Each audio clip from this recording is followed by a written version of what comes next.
الرحمن الرحیم الحمد للہ رب العالمین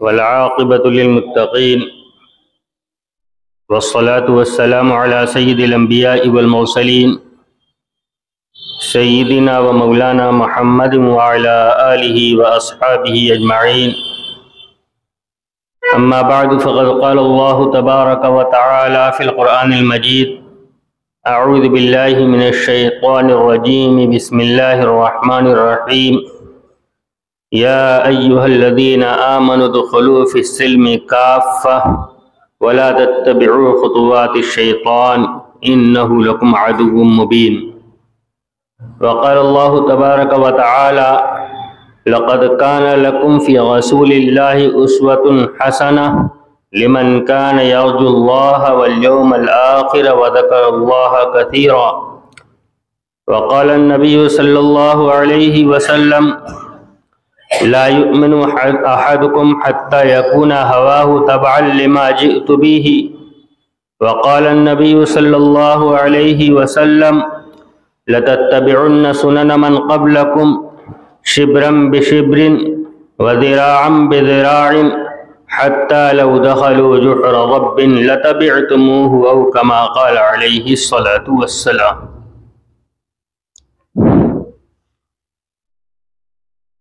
رب اشرح لي صدري ويسر لي أمري واحلل عقدة من لساني يفقهوا قولي رب اشرح لي صدري ويسر لي أمري واحلل عقدة من لساني يفقهوا قولي رب اشرح لي صدري ويسر لي امری واحلل عقدۃ من لسانی یفقہوا قولی۔ اپنی گفتگو کا آغاز کرنے سے پہلے میں درخواست کرنا چاہتا ہوں، خصوصاً اپنی دینی ماؤں اور بہنوں سے، کہ آج کی اس نشست کے اندر ایک خاص عمل وہ ہے کہ آپ کی طرف سے سوال ہو اور ہمارے علماء کرام کی طرف سے اس کا جواب آئے، جس کا انتظام اوپر کیا گیا ہے۔ لہذا آپ حضرات کے ذہن میں جو سوال ہو اس کو کاغذ پہ نقل کر دیں۔ نقل کرنے کے اندر آپ کو جو سلیقہ آتا ہو اس سلیقے کے مطابق نقل کر دیں۔ اردو میں لکھ سکتی ہیں اردو میں لکھیں، ہندی میں لکھ سکتی ہیں ہندی میں لکھیں، انگریزی زبان میں لکھ سکتی ہیں انگریزی زبان میں لکھیں، اور اگر رومن اردو میں لکھ سکتی ہیں رومن اردو میں لکھیں۔ جیسے آپ کو سہولت ہو ویسے لکھ دیں، انشاءاللہ سمجھ کر اس کا جواب دینے کی کوشش کی جائے گی۔ اس کا اہتمام کریں، اگر یہ اہتمام نہ ہوا تو ہماری یہ مجلس ادھوری رہ جائے گی۔ اللہ تبارک و تعالیٰ نے اس کائنات کے اندر انسان کو پیدا کیا، پوری مخلوقات میں ہر ایک مخلوق کو پیدا کیا، کائنات کو پیدا کیا، لیکن اللہ تبارک و تعالیٰ نے اس دنیا کے اندر مکلف انسان کو بنایا اور جنات کو بنایا، اور ان کی پیدائش کا مقصد اللہ تبارک و تعالیٰ نے قرآن کے اندر ارشاد فرمایا وَمَا خَلَقْتُ الْجِنَّ وَالْإِنسَ إِلَّا لِيَعْبُدُونَ، ہم نے جنات اور انسان کو اپنی عبادت کے لیے پیدا کیا ہے۔ لہذا جو قانون ہے فطرت کا وہ انہی کے اوپر نافذ ہوتا ہے۔ ایک بات ہم بار بار سنتے ہیں کہ اسلام دین فطرت ہے۔ اسلام دین فطرت ہے کا مطلب یہ ہے کہ اللہ تبارک و تعالیٰ نے انسانوں کو جس فطرت پر پیدا کیا ہے اس کے احکامات اس فطرت کے عین مطابق ہیں۔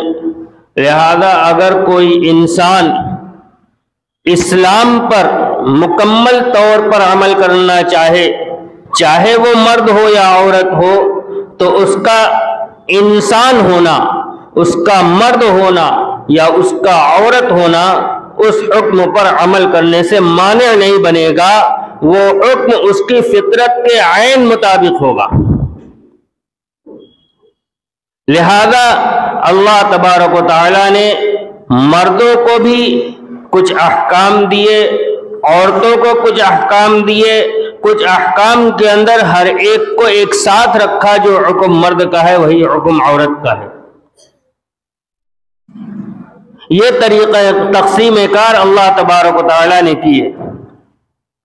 اللہ تبارک و تعالیٰ کا سب سے بڑا احسان ہمارے اوپر یہ ہے کہ اللہ تبارک و تعالیٰ نے ہمیں اشرف المخلوقات بنایا، اور اس کے بعد دوسرا بڑا احسان یہ کیا، ہمیں ایمان کی دولت سے نوازا۔ ایمان اللہ تبارک و تعالیٰ کی وہ قیمتی دولت ہے کہ اللہ تبارک و تعالیٰ کے نزدیک ایک ایمان والے کی قیمت ساری کائنات سے بڑھ کر ہے۔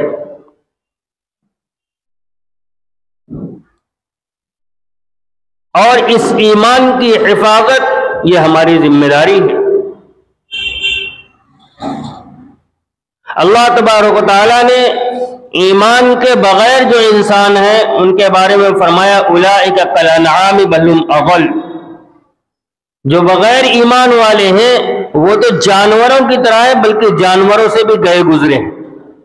اللہ نے احسان فرمایا کہ ہمیں ایمان کی دولت سے نوازا، اس ایمان کی حفاظت ہماری ذمہ داری ہے۔ چونکہ ہم نے کلمہ اپنی ماں کی گود کے اندر پڑھا، ایمان ہمیں اپنے گھر کے اندر ملا، لہذا ہمارے نزدیک اس کی کوئی اہمیت، اس کی کوئی حیثیت ویسی نہیں ہے جیسی ہونی چاہیے۔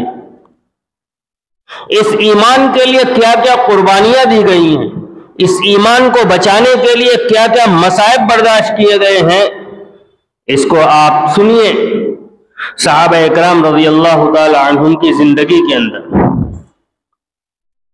حضرت بلال حبشی رضی اللہ تعالی عنہ کا واقعہ ہم بار بار سنتے ہیں، حضرت خباب بن ارت رضی اللہ تعالی عنہ کا واقعہ ہم بار بار سنتے ہیں، اور یہ ایمان دنیا کی تمام چیزوں سے زیادہ قیمتی ہے، اس کو عمل کر کے دکھلایا ہے صحابہ اکرام رضی اللہ تعالی عنہم اجمعین نے۔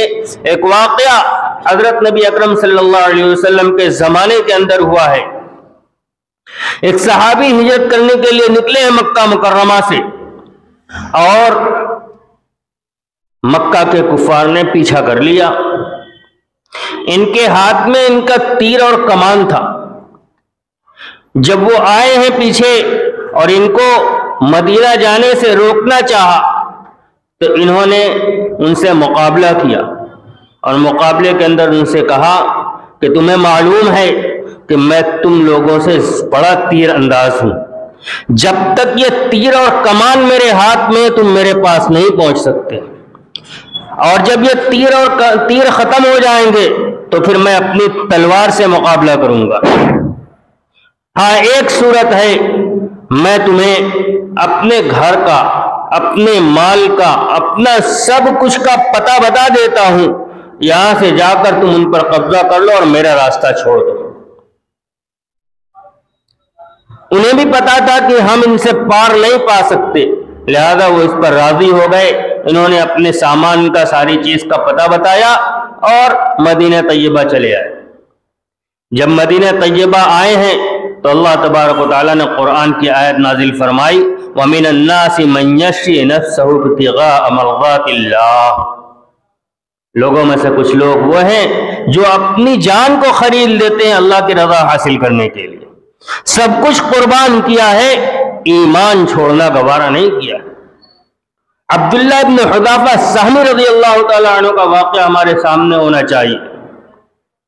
عبداللہ ابن حذافہ سہمی رضی اللہ تعالیٰ عنہ حضرت عمر رضی اللہ تعالیٰ عنہ کے دور خلافت کے اندر اسلامی لشکر کے ساتھ جا رہے تھے، ان کی جو ٹکڑی تھی وہ راستہ بھٹک گئی اور عیسائی بادشاہ کے علاقے کے اندر پہنچ گئی، گرفتار ہو گئے۔ جب گرفتار ہو گئے تو بادشاہ کے سامنے پیش کیا گیا، اس نے کہا ایمان چھوڑ دو، ہمارا مذہب قبول کر لو، چھوڑ دیں گے، کہا نہیں۔ پھر واقعہ پورا ذہن میں نہیں، بار بار یہ کیا گیا، مختلف طریقوں سے تکلیف پہنچا کر اس بات کی طرف دعوت دی گئی کہ اگر ایمان چھوڑ دو اور ہمارا مذہب اختیار کر لو تو تمہیں چھوڑ دیا جائے گا. تیار نہیں ہوئے. اس نے آگ جلوائی، تیل چڑھوایا اس کے اندر، اور ان کے ایک ساتھی کو اس کے اندر ڈالا اور کہا کہ اگر ایمان چھوڑ دو ورنہ تمہیں بھی جلا دیا جائے گا. ایسے ہی تیار نہ ہوئے، پھر بھی ان کو لے جانے لگے. جب لے جانے لگے تو یہ رو پڑے. جلادوں نے بتلایا کہ رو رہے ہیں تو اس بادشاہ کے ذہن میں آیا کہ شاید موت کے خوف کی وجہ سے رو دیا ہے، اب میں کہوں گا تو ایمان اسلام چھوڑ دیں گے. واپس بلایا گیا، پھر کہا گیا اسلام چھوڑ دو، کہا اسلام نہیں چھوڑتا. تو بادشاہ نے کہا پھر روئے کیوں؟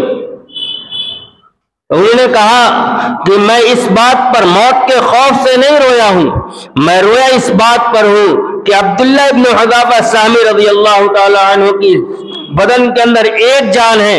اگر اللہ تبارک و تعالی ہر روئے کے بدلے ایک جان دیتا تو میں اسلام کے اوپر ہر جان کو قربان کر دیتا. تو اس بادشاہ نے کہا، مرعوب ہو گیا اس بات پر، اس نے کہا میرے پیشانی کا بوسہ دے دو، میں چھوڑ دوں گا تمہیں. تو انہوں نے کہا نہیں، اگر اس بات کا وعدہ کرو کہ میرے تمام ساتھیوں کو چھوڑ دو گے تو میں تمہارے پیشانی کا بوسہ دے دوں گا.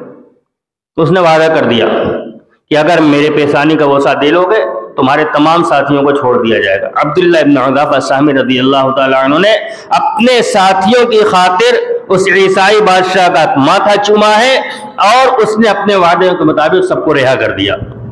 جب مدینہ طیبہ کے اندر آئے ہیں حضرت عمر رضی اللہ تعالیٰ عنہ کے سامنے واقعہ بیان کیا ہے تو حضرت عمر رضی اللہ تعالیٰ عنہ نے فرمایا کہ مسلمانوں کے اوپر واجب ہے سب کے سب عبداللہ ابن حذافہ السہمی رضی اللہ تعالیٰ عنہ کی پیشانی چومے اور میں اس سے ابتدا کرتا ہوں. واقعہ سنانے کا مقصد یہ ہے سب کچھ برداشت ہے، ایمان سے دستبرداری برداشت نہیں. اس ایمان کی حفاظت.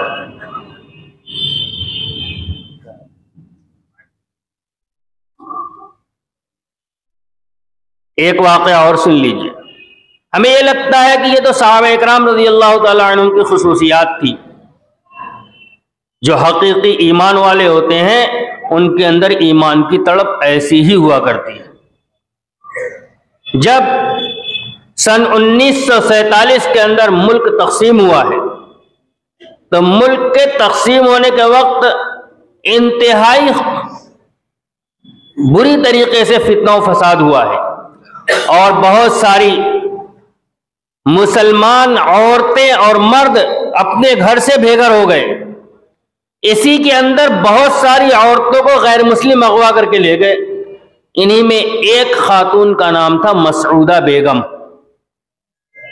ان کو اغوا کیا پنجاب کے ایک شخص نے، لے گیا اپنے ساتھ.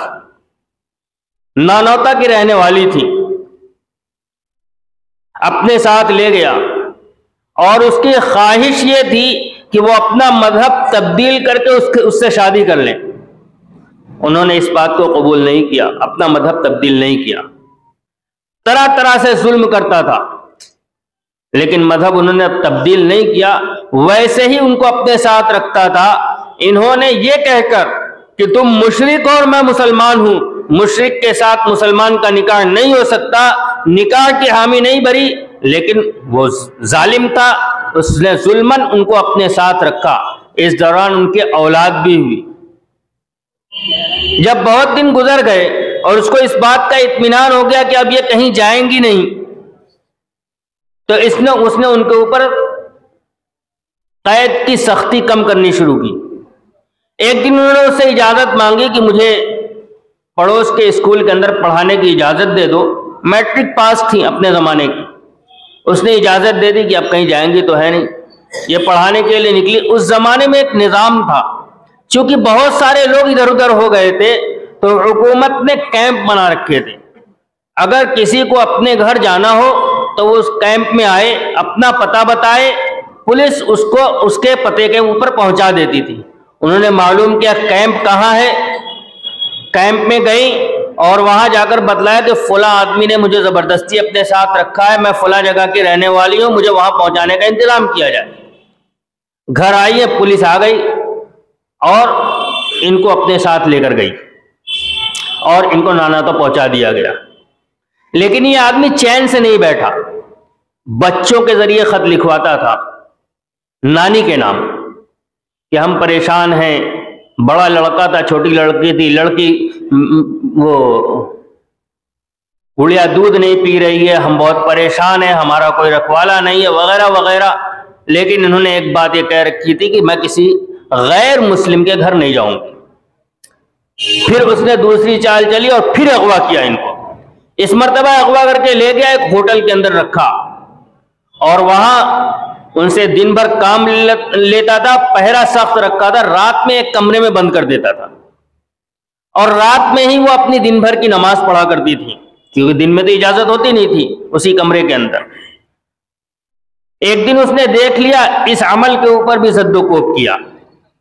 انہوں نے طریقہ یہ نکالا کہ رات میں اس کمرے کے روشن دان کے پاس سے ایک اینٹ نکالتی، کوشش کر کے دھیرے دھیرے، اور پھر اس کو واپس لگا دیتی، تاکہ آنے والے کو یہ اندازہ نہ ہو کہ کوئی بھاگنے کی کوشش کر رہا ہے۔ جب یہ اینٹ نکلتے نکلتے اتنی ہو گئی کہ ایک آدمی اس میں سے دوسری طرف جا سکتا ہے، تو اگلی رات میں ساری اینٹ نکالی اور روشن دان سے باہر کود گئی۔ ادھر اس کو بھی اندازہ ہو گیا، اور اس دوران وہاں جو آنے جانے والی عورتیں تھیں ان سے یہ معلوم کر لیا تھا کہ کیمپ کہاں پر ہے۔ وہاں سے نکلی ہیں اور سیدھے کیمپ کے اندر پہنچی ہیں۔ یہ آدمی پہنچا، اس نے مانگا، لیکن کیمپ والوں نے دینے سے انکار کر دیا۔ دوبارہ ان کو نانوتا پہنچا دیا گیا۔ جب دوبارہ نانوتا پہنچایا گیا تو اب انہوں نے مقدمہ کر دیا اس مرد کے اوپر کہ یہ میرے ساتھ زبردستی کر رہا ہے۔ اس مقدمے کی پوری رودات جمعیت علماء کی سرگزشت کے اندر چھپی ہوئی ہے، اور مسعودہ بیگم کے نام سے ایک کتاب چھپی ہوئی ہے مکمل۔ وہاں انہوں نے مقدمہ لڑا ہے، اور اس مقدمے کے اندر اس بات کا فیصلہ عدالت نے کیا کہ اس عورت کو اس مرد کے ساتھ نہیں جانا ہے، اور ان کے لیے سزا تجویز کی عدالت نے۔ اس عدالت کے اندر جو سنوائی ہوئی، اس سنوائی کے اندر ایک سوال اور اس کا جواب آپ کے سامنے عرض کرنا ہے کہ اگر ایمان دل کے اندر ہو تو آدمی کیسے اپنے ایمان کی حفاظت کی فکر کرتا ہے، اور اس ایمان کو بچانے کے لیے کیا کیا چیز گنوانے کو برداشت کر لیتا ہے۔ ایک سوال یہ ہوا کہ تمہارے چھوٹے چھوٹے بچے ہیں، ان بچوں کی محبت تمہیں اس بات پر مجبور نہیں کرتی کہ تم اس مرد کے ساتھ چلی جاؤ؟ تو انہوں نے جواب دیا کہ انسان کے بدن کے اندر غلاظت بھی ہوتی ہے، لیکن بدن کا حصہ ہونے کی بنیاد پر کوئی اس غلاظت کو اپنے بدن کے اندر بچا کر نہیں رکھتا، بلکہ کوشش کرتا ہے غلاظت جلد سے جلد بدن سے الگ ہو جائے۔ یقیناً وہ میری اولاد ہے، لیکن وہ اولاد ایمان کے اوپر نہیں ہے، لہذا انما المشرکون نجس کے تحت یہ پاک نہیں ہے، اور جو چیز پاک نہیں ہے وہ میرے ساتھ جڑی رہی، یہ میرا ایمان اس کو گوارا نہیں کرتا، لہذا یہ تو دو اولاد ہے، اگر ایسی میری سینکڑوں اولاد ہوتی تو ایک ایمان بچانے کے لیے سب کو قربان کر دیتی۔ یہ میں بہت دور کا واقعہ بیان نہیں کر رہا ہوں، یہ ایمان کی اہمیت ہے۔ اس ایمان کو بچانے کی اپنے اندر تڑپ ہونا، یہ ایمان ہمارا محفوظ رہ جائے۔ آج ہمارے حالات ایسے بگڑے کہ آج حالات ایسے ہو گئے کہ آدمی اپنی خواہش نفس کے لیے، بھول جائیے میں اس بات کو نہیں مانتا کہ غیر بہت محنت کر رہے ہیں، ان کے یہاں باضابطہ تنظیمیں بنی ہوئی ہیں اور وہ ایسے محنت کر رہی ہیں اور ایسے محنت کر رہی ہیں کہ مسلمانوں کی لڑکیوں کو ورغلا دیا جائے۔ ایسا کچھ نہیں ہے، ہماری عورتیں برباد ہیں، ہمارے یہاں ایمان کی فکر نہیں ہے، ہمارے پاس اپنے ایمان کی اہمیت آ جائے، کوئی ہمیں ورغلا کر لے کر چلا جائے، ہمارا ایمان اتنا کمزور ہے۔ اور ایک بات اور ذہن میں رکھیے گا، جو لوگ اس زوم کے اندر ہیں کہ نکاح سے پہلے محبت ہوتی ہے، نکاح سے پہلے محبت نہیں ہوتی، نکاح سے پہلے ہوس ہوتی ہے۔ محبت نکاح کا ثمرہ ہے۔ اللہ تبارک و تعالیٰ نے قرآن میں ارشاد فرمایا ہے وَمِنْ آيَاتِهِ أَنْ خَلَقَ لَكُم مِّنْ أَنفُسِكُمْ أَزْوَاجًا لِتَسْكُنُوا إِلَيْهَا وَجَعَلَ بَيْنَكُم مَّوَدَّةً وَرَحْمَةً۔ یہ اللہ کی نشانی ہے کہ اللہ تبارک و تعالیٰ نے تمہارے اندر سے تمہاری بیویاں پیدا کیا، تو یعنی حضرت آدم علیہ السلام سے حضرت حوا کو پیدا کیا ہے۔ کیوں؟ لِتَسْكُنُوا إِلَيْهَا، تاکہ ان کے پاس جانے سے تمہیں سکون حاصل ہو۔ وَجَعَلَ بَيْنَكُمْ مَوَدَّةً وَرَحْمَةً، اللہ تبارک و تعالیٰ نے تمہارے درمیان محبت اور رحمت کا رشتہ بنایا ہے۔ کس کے درمیان؟ میاں اور بیوی کے درمیان، کسی اور کے درمیان یہ رشتہ اگر کوئی دنیا کے اندر قائم کرتا ہے اور سمجھتا ہے کہ وہ محبت نہیں، ہوس ہے۔ اور علماء کرام نے اس کو سمجھایا ہے۔ واقعہ میں نے اپنے حضرت مفتی صاحب دامت برکاتہم سے سنا تھا، پڑھا نہیں ہے، پہلے بتا دیتا ہوں۔ حضرت گنگوئی رحمۃ اللہ علیہ کے پاس ایک شخص آیا کرتے تھے، اور اس زمانے کے اندر جو بیت الخلا ہوا کرتے تھے وہ اس طریقے پر ہوا کرتے تھے، غلادت ایک جگہ اکٹھا ہوتی تھی، بھنگن آتی تھی، اٹھا کر لے جاتی تھی۔ ایسی ایک بھنگن آتی تھی، خوبصورت تھی، ان کی نظر اس کی طرف جاتی تھی۔ حضرت گنگوئی رحمۃ اللہ علیہ نے اس کو محسوس کر لیا، انہوں نے حکم دیا اپنے خادم کو کہ اس عورت کو جلاب دے دیا جائے۔ اس کو دست آنا شروع ہوا، اور حکم یہ دیا کہ جب اس کو دست آئے تو اس کی غلاظت کو پھینکا نہ جائے، اکٹھا کیا جائے۔ کچھ دنوں بیمار رہی، چہرہ کملا گیا، سب خوبصورتی جی ختم ہو گئی۔ جب وہ آئی ہے دوبارہ تو انہوں نے نظر اٹھائی اور گرا لی۔ حضرت گنگوئی رحمۃ اللہ علیہ نے وہ غلاظت منگائی اور سامنے رکھ دیا، کہا کل تک جس کی طرف تم نظر کر رہے تھے یہی تھا، یہی نکل گیا ہے تو کچھ بچا نہیں۔ یہ سمجھایا حضرت گنگوئی رحمۃ اللہ علیہ نے، جس کو آپ نے محبت سمجھ رہا ہے وہ محبت نہیں ہے، ہوس ہے۔ ہاں پسند ہو سکتی ہے، اور پسند کرنے کا اختیار شریعت نے دیا ہے، کس کے ساتھ نکاح کرنا ہے کس کے ساتھ نہیں کرنا ہے، کسی کے اخلاق کی بنیاد پر، کسی کے خاندان کی بنیاد پر، کسی اور بنیاد پر پسند کرنے کا حق شریعت نے دیا ہے کہ لڑکے کو اختیار ہے کہ یہ پسند کرے کہ مجھے کس خاندان میں کس لڑکی سے نکاح کرنا ہے، لڑکی کو اختیار ہے یہ طے کرے کہ مجھے کس لڑکے سے نکاح کرنا ہے، یہ اختیار ہے۔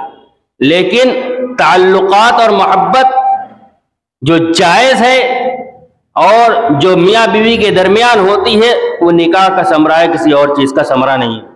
بہرحال میں جو گفتگو کر رہا تھا وہ یہ کہ یہ ایمان ہمارا ہے۔ آج ایمان سے جو عورتیں پھر رہی ہیں وہ اس وجہ سے نہیں پھر رہی کہ لوگ بہت محنت کر رہے ہیں، اس وجہ سے پھر رہی ہے کہ ہمارے دلوں میں ایمان کی اہمیت نہیں۔ یہ ایمان کی اہمیت اپنے دل کے اندر پیدا کرنا، اور اس کے لیے ان واقعات کو پڑھنا جو ایمان کی حفاظت کے لیے ہمارے پچھلوں نے اپنے اوپر گزارے ہیں، جس میں سے ایک دو واقعہ میں نے نقل کیا۔ اس ایمان کی حفاظت کرنا اور پھر اس ایمان کے تقاضوں پر عمل کرنا۔ ایمان کے تقاضوں پر عمل کرنے کے لیے میں نے ابتدا میں ایک بات عرض کی تھی کہ اللہ تبارک و تعالیٰ نے اس کائنات کو بنایا ہے، مرد اور عورت کو پیدا کیا ہے، اور ان کے لیے جو احکام دیے ہیں عین ان کی فطرت کے مطابق ہے۔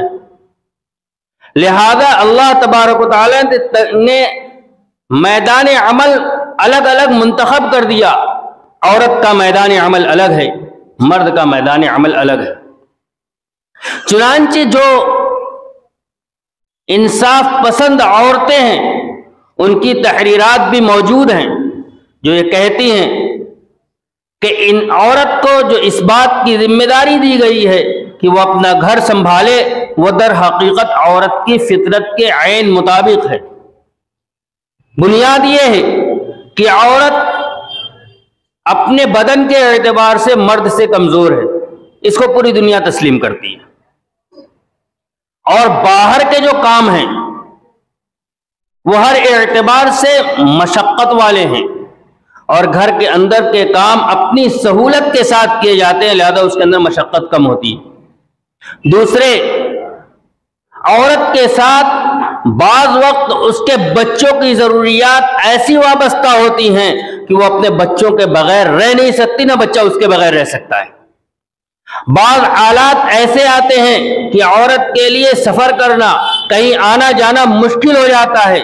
ان ساری دشواریوں کا حل یہ ہے کہ عورت کا میدان عمل وہ متعین کیا جائے کہ اس کے لیے ہر وقت گھر سے باہر جانا ضروری نہ ہو، لہذا شریعت نے عورت کا میدان عمل گھر متعین کیا ہے، اور مشقت اٹھانے کے اعتبار سے اور سرد و غم کو جھیلنے کے اعتبار سے مرد کی صلاحیت اس سے بہتر ہوتی ہے، لہذا مرد کے لیے باہر کا میدان عمل متعین کیا، اور اس کو کسی لمحے چھٹی نہیں ہے۔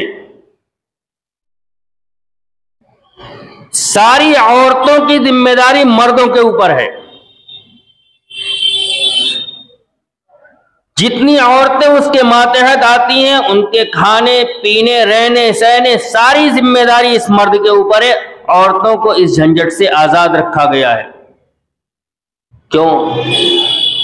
عورتوں کا پھر کام کیا ہے؟ دیکھیے، ایک ہے عبادات، اس کے اندر سب برابر ہے۔ عبادت کا جیسے مرد کو حکم ہے، ویسے ہی عورتوں کو حکم ہے۔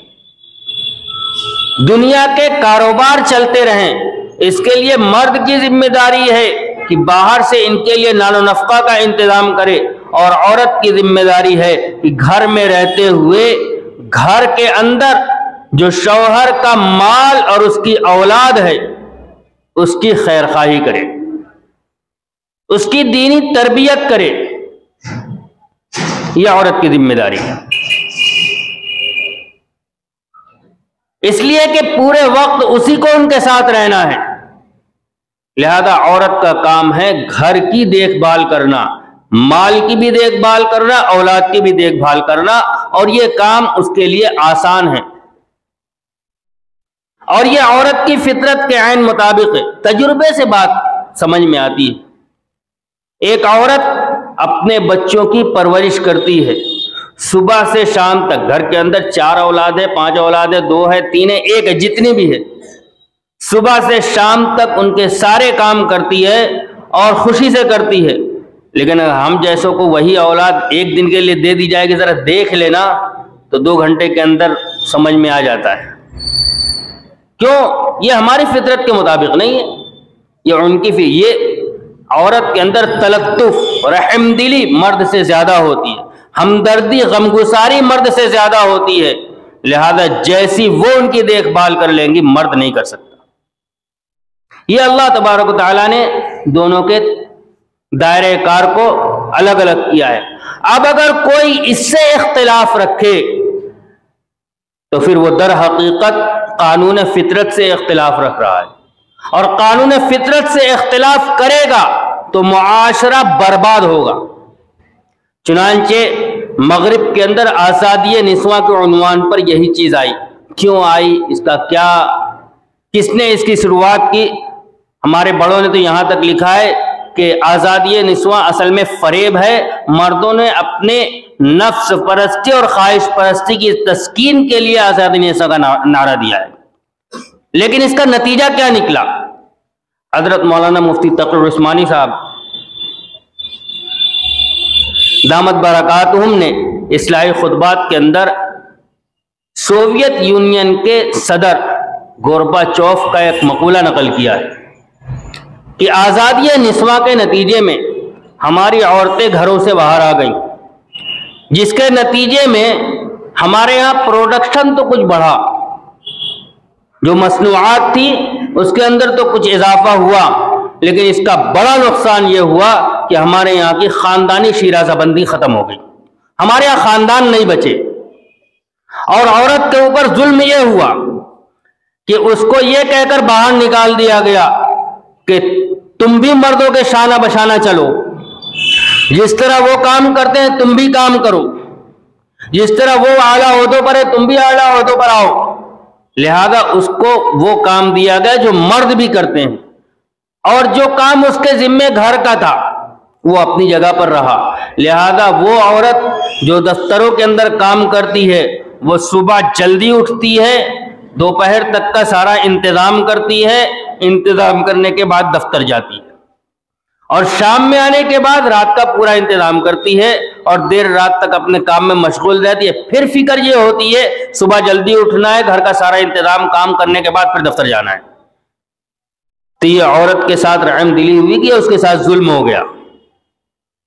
آزادی نسواں کے نتیجے میں عورتوں کو صرف دھوکہ ہاتھ لگا، اس کے علاوہ کچھ نہیں۔ اور یہ بات میں خود نہیں کہہ رہا، ہمارے ایک ساتھی ہیں،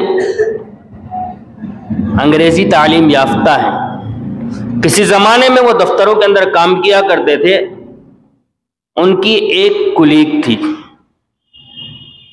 غالباً نام بھی انہوں نے بتایا تھا، اس وقت نام ذہن میں نہیں ہے، اور وہ آزادی نسواں کی بڑی علم بردار تھی۔ ایک مرتبہ انہوں نے ایسے ہی پوچھ دیا کہ آزادی نسواں سے عورتوں کو کیا ملا؟ تو اس نے کھلے الفاظ میں کہا کہ میں بھی دعویٰ کرتی ہوں آزادی نسواں کا، لیکن حقیقت یہ ہے آزادی نسواں کے دعووں نے اور آزادی نسواں کے نعروں نے عورتوں کو سوائے رسوائی کے اور کچھ نہیں دیا ہے۔ یہ آج کے زمانے کی ایک عورت کا تجزیہ ہے۔ لہذا اسلام دین فطرت ہے، اسلام فطرت نے جو احکام دیے ہیں اس کے مطابق جب انسان چلے گا تو معاشرہ اپنی جگہ بالکل درست رہے گا، اور جب فطرت کے خلاف جائے گا تو معاشرہ برباد ہوگا۔ انہی احکام میں سے ایک حکم پردہ کا بھی ہے۔ یہ آخری بات عرض کر کے اپنی بات ختم کر دوں گا۔ پردہ یہ بھی فطرت کے عین مطابق ہے۔ انسان کی فطرت کے اندر شرم و حیا ہے، ہر انسان اپنے اندر حیا کا عنصر رکھتا ہے۔ حالات، معاشرہ اور ماحول یہ طے کرتا ہے کہ حیا کا معیار کیا ہوگا۔ ہمارے معاشرے کے اندر عورت اگر بغیر دوپٹے کو بھی ہے تو بے حیا شمار کی جاتی ہے، لیکن ہمارے ہی برادران وطن ہیں، ان کے یہاں ایک لباس ہے ساڑی، اس ساڑی کے اندر ان کا پیٹ کھلا ہوتا ہے، لیکن ان کے یہاں اس کو بے حیائی نہیں سمجھا جاتا۔ ذرا اور آگے بڑھیے، مغربی ممالک کے اندر پہنچیے تو وہاں ایسے علاقے بھی ملیں گے جہاں اسکرٹ پہننے کو اور آستین کھلی ہونے کو حیا کے خلاف نہیں سمجھا جاتا۔ اسی طرح درجہ بدرجہ جو معاشرہ جس درجے پر ہے وہاں حیا کا وہ معیار ہے۔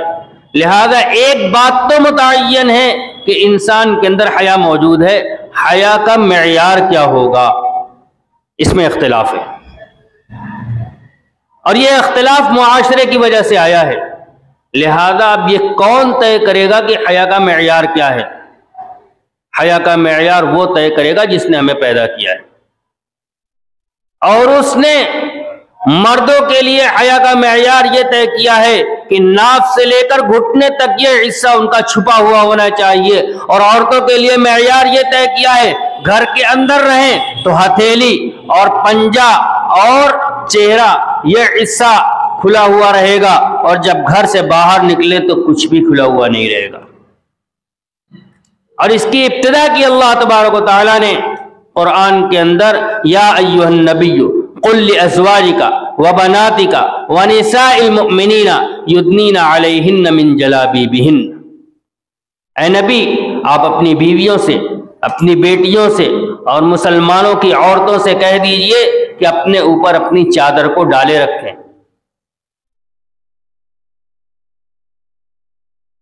کیسے ڈالی جائے گی اس کی تفسیر کی حضرت محمد ابن سیرین رحمۃ اللہ علیہ نقل فرماتے ہیں، عبیدہ ایک تابعی ان کے حوالے سے کہ انہوں سے پوچھا گیا کہ یدنین علیہن من جلابیبہن کی تفسیر کیا ہے، تو کھڑے ہوئے ایک چادر لی، چادر کو اپنے سر کے اوپر سے ڈالا، پورے بدن پر لپیٹا، اور لپیٹنے کے بعد اپنے چہرے کے اوپر سے ڈال کر ایک آنکھ کھول لی۔ کا یدنین علیہن من جلابہن، بیویہن کا یہ مطلب ہے،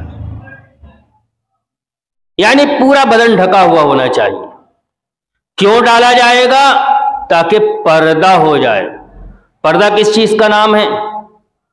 علماء نے لکھا ہے پردہ اس چیز کا نام ہے کہ اگر کوئی عورت پردے کے ساتھ گھر سے باہر نکلے تو دیکھنے والے کو یہ پتہ نہ لگ سکے کہ اس پردے کے اندر 18 سال کی دوشیزہ یا 80 سال کی عورت ہے۔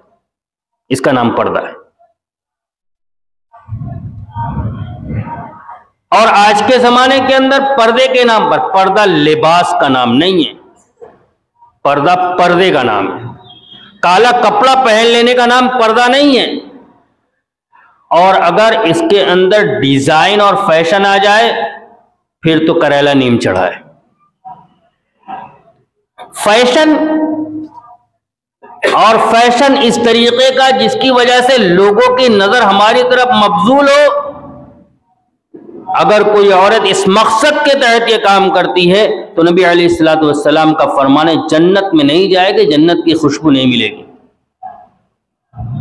نبی علیہ الصلوۃ والسلام نے ارشاد فرمایا صنفان من اہل النار لم ارہما، جہنمیوں کی دو قسمیں ایسی ہیں جن کو میں نے دیکھا نہیں۔ ایک قسم تو وہ ہے کہ وہ ظالم لوگ ہوں گے جن کے ہاتھ میں کوڑے ہوں گے اور لوگوں پر کوڑے برسا رہے ہوں گے، اور ایک قسم ان عورتوں کی ہے کاسیات عاریات مائلات ممیلات رؤوسہن کاسنمۃ البخت المائلۃ لم يدخلن الجنۃ ولا یجدن ریحها ولتوجد ریحها من مسیرۃ کذا وکذا او کما قال علیہ الصلوۃ والسلام۔ دوسری قسم ان عورتوں کی ہے جو کپڑا پہنے ہوئے ہوں گی لیکن ننگی ہوں گی۔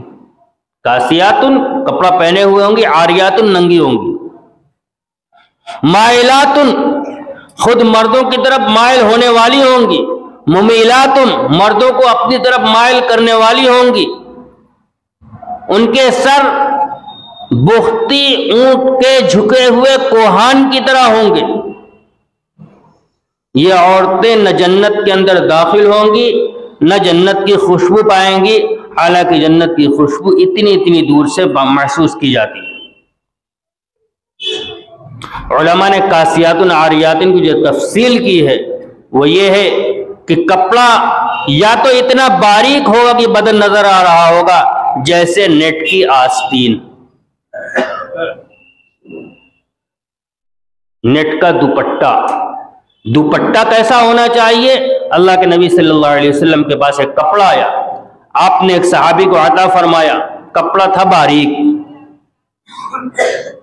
اور غالباً ریشمی کپڑا تھا، تو آپ نے دیا، کہا اس کو اپنی بیوی کو دے دینا، اس سے کہنا کہ اس کا دوپٹہ بنا لے۔ جب پلٹنے لگے تو بلایا، کہا اس سے کہنا اس کے نیچے ایک دوسرا استر لگا لے، کیونکہ کپڑا باریک ہے، دوپٹہ بنائے اور اس کے اندر استر لگا لے۔ لہذا اگر دوپٹہ ایسا ہے کہ بال نظر آتا ہے تو وہ کپڑا نہیں ہے، کاسیات عاریات کے تحت داخل ہے۔ تو میں عرض یہ کر رہا تھا کہ آج کے زمانے کے اندر فیشن کے عنوان پر جو برقع چل رہا ہے یہ برقع نہیں ہے، یہ پردہ نہیں ہے، برقع تو ہے پردہ نہیں۔ ہونا کیسا چاہیے؟ علامہ آلوسی رحمۃ اللہ علیہ جن کی پیدائش سن 1802 عیسوی کی ہے اور وفات سن 1854 ہجری کی عیسوی کی ہے، 1854 کی، ان کی مشہور تفسیر ہے جس کو تفسیر آلوسی کہا جاتا ہے، روح المعانی۔ اس کے اندر انہوں نے لکھا ہے کہ میں ترجمہ کر دیتا ہوں عبارت چھوڑ کر، یہ بات اچھی طرح جان لینی چاہیے کہ میرے خیال میں جس طرح کی زینت کا اظہار شریعت میں منع ہے اس میں یہ بھی ہے جو ہمارے زمانے کے مالدار عورتیں اپنے کپڑے کے اوپر پہنتی ہیں اور گھر سے باہر نکلتے وقت ان کپڑوں سے پردے کا کام لیتی ہیں، حالانکہ وہ رنگ برنگ ریشمی دھاگوں سے بنا ہوا برقع ہوتا ہے جس میں سونے یا چاندی کے نقش و نگار ہوتی ہے، جسے دیکھ کر آنکھیں خیرہ ہو جاتی ہیں، آنکھیں چندیا جاتی ہیں۔ اور میں سمجھتا ہوں کہ شوہر وغیرہ کا ان عورتوں کو اس انداز میں گھر سے نکلنے اور اجنبی مردوں کے درمیان آنے جانے پر روک ٹوک نہ کرنا بے غیرتی پر مبنی ہے، جس کا چلن آج کل بہت عام ہو گیا ہے۔ پتہ نہیں اگر یہ ہمارے زمانے کا دیکھ لیتے تو کیا کہتے۔ اس پر علامہ مفتی شفیع صاحب رحمۃ اللہ علیہ فرماتے ہیں کہ جب زیور کی آواز، قرآن کے اندر اللہ تبارک و تعالیٰ نے ارشاد فرمایا وَلَا يَضْرِبْنَ بِأَرْجُلِهِنَّ لِيُعْلَمَ مَا يُخْفِينَ مِنْ زِينَتِهِنَّ، عورتوں کو مخاطب کر کے کہ اپنا پاؤں زمین پر ایسے مت مارو کہ تمہاری وہ زینت جس کو چھپانا چاہیے وہ ظاہر ہو جائے، یعنی پاؤں زور سے مارنے کی وجہ سے کپڑا اٹھ جائے، پاؤں نظر آ جائے، یا پاؤں میں کچھ ایسا پہن رکھا ہے جس کی آواز آنے لگے، اس سے منع فرمایا کہ جب ایسی چال سے منع کیا گیا ہے جس سے زینت ظاہر ہو جائے تو پھر مزین رنگوں کے کامدار برقعے پہن کر نکلنا بدرجہ اولا ممنوع ہوگا۔ اسی طرح احمد بن مالکی یہ فرماتے ہیں فتنے کے اندیشے کی وجہ سے عورتوں پر واجب ہے کہ وہ مزین اور نقش و نگار والے برقعوں کے بجائے سادہ برقع پہن کر اجنبی مردوں سے پردہ کر کے باہر نکلیں۔ آخری بات حضرت عائشہ رضی اللہ تعالیٰ عنہ فرماتی ہیں کہ اے لوگو، تم اپنی عورتوں کو زینت اور اترانے والے برقعے اور چادر پہن کر مساجد جانے سے روکو، اس لیے کہ بنی اسرائیل کی عورتوں پر زینت اور اترانے والے لباس پہن کر مسجدوں میں جانے کے سبب لعنت ہوئی تھی۔ یہ بالکل واضح ہدایت ہے کہ پردہ اور چیز ہے اور ہمارے زمانے کا برقع اور چیز ہے۔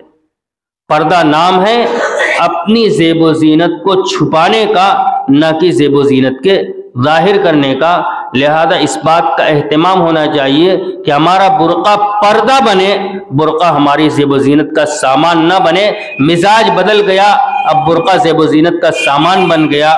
اللہ تبارک و تعالی ہماری سمجھ کو درست فرمائے، اور نکلنے کے اندر آخری بات، رہنا تو نکلنے کی صورت عورتوں کو گھر کے اندر رہنا ہے، لیکن ضرورت کے وقت نکلنے کی اجازت ہے۔ اللہ تبارک و تعالیٰ نے ازواج مطہرات کو مخاطب کر کے ارشاد فرمایا وَقَرْنَ فِي بُيُوتِكُنَّ وَلَا تَبَرَّجْنَ تَبَرُّجَ الْجَاهِلِيَّةِ الْأُولَىٰ۔ اس آیت کے ضمن میں ایک بات عرض کر دوں کہ اللہ تبارک و تعالیٰ ازواج مطہرات سے فرمایا اپنے گھروں کے اندر رہو، اور زمانے جاہلیت کی طرح بے پردہ گھر سے باہر مت نکلو۔ آج بے پردہ نکلنا تمدن کی نشانی بن گیا۔ قرآن کہتا ہے کہ جاہلیت ہے، جہالت کا اعلیٰ درجہ ہے کہ عورت بے پردہ گھر سے باہر نکلے۔ جس کو قرآن جاہلیت کہتا ہے، دنیا کی کوئی تمدن، کوئی تہذیب اس کو کچھ بھی کہتی رہے، ایک مسلمان اس کو تمدن اور تہذیب ماننے کے لیے تیار نہیں ہے۔ لہذا بے پردہ گھر سے باہر نکلنے والی عورت در حقیقت جاہل ہے، وہ جانکار اور تہذیب یافتہ نہیں ہے۔ جب ازواج مطہرات سے یہ کہہ دیا گیا تو پھر امت کے عام عورتوں کے لیے بھی یہی حکم ہوگا، اور ازواج مطہرات کو ایک حکم اور دیا گیا وَلَا تَخْضَعْنَ لَهُ بِالْقَوْلِ فَيَطْمَعَ الَّذِي فِي قَلْبِهِ مَرَضٌ وَقُلْنَ قَوْلًا مَّعْرُوفًا، کہ جب کسی سے بات کرنے کی نوبت آ جائے، مجبوراً بات کرنا پڑ جائے، تو کھردرا رویہ اختیار کرنا، کڑی بات بولنا، ایسی بولنا کہ اس کی دوبارہ بات کرنے کی ہمت نہ ہو۔ فَيَطْمَعَ الَّذِي فِي قَلْبِهِ مَرَضٌ، کہیں ایسا نہ ہو کہ جن کے دلوں میں مرض ہے وہ تمہارے اندر طمع کرنے لگے، لالچ کرنے لگے۔ لہذا اگر کسی مجبوری کی وجہ سے کسی غیر محرم سے گفتگو کی ضرورت پیش آ جائے تو اپنی لہجے کے اندر لچک نہیں ہونی چاہیے۔ یہ حکم اللہ تبارک و تعالیٰ نے ازواج مطہرات کو اور ان کے واسطے سے امت کی ماؤں اور بہنوں کے دیا ہے۔ اللہ تبارک و تعالیٰ ہمیں سمجھنے اور عمل کرنے کی توفیق عطا فرمائے۔ وآخر دعوانا الحمدللہ۔